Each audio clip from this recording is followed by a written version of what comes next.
Keep Donaldson out of the lane. That is key. Here comes Wolf into the paint. Wow. Balance and contact. But the kid is extraordinary. How did he finish that play? All right, Tom, who's better, Danny Wolf or Vlad Golden? And when you put the two of them together, are they the best bigs in the Big Ten?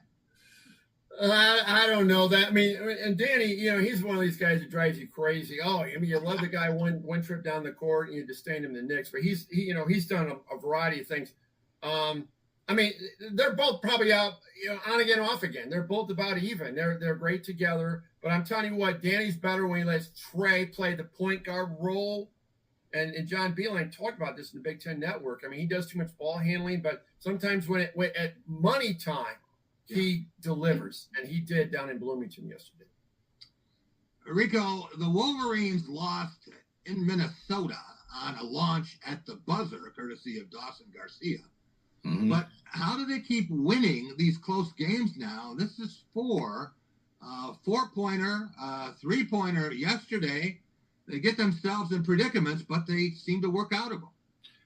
Jack, because I think when you're in the huddle, when you're Dusty May, you can sit there and say, guys, you've been here before. How is this any different from all the games that you just rattled off?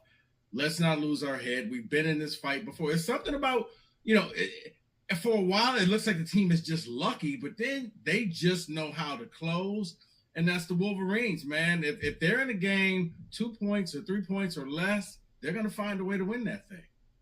All right, Tom, how scary was yesterday's win at Indiana? And looking at U of M's remaining schedule, there you see the score by halves, two very different games.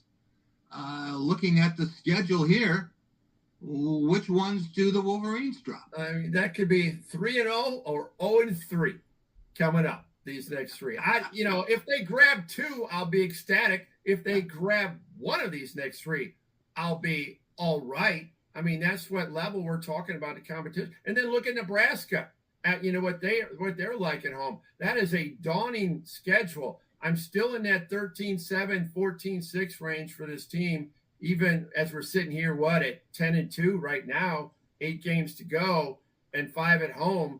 They have a tough schedule. It's going to be brutal. Rico, looking at the latest conference standings, where you see 3 teams with 2 losses. Purdue a half game in front because it has played one more game. UCLA and Wisconsin lurking. A lot of people have written the Badgers off. How do you see the top 5 teams when they get ready to play the Big Ten tournament? Which 4 will have the double bye?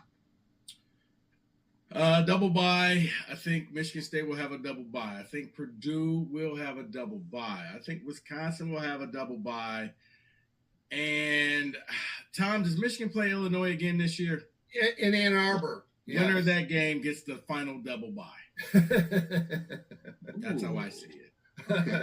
Well, down on UCLA, huh? Yeah. Yeah, I mean, I think that they're good now. I don't know if it's sustainable. I mean, they're hot right now, Jack, and I think water will come back down to the level. They're not great. They're a good team, but they're not a great team. And who hoists the Big Ten regular season championship trophy, Rico? That is still going to come down to the final game on Sunday at the Breslin Center, Michigan State, winner of that game.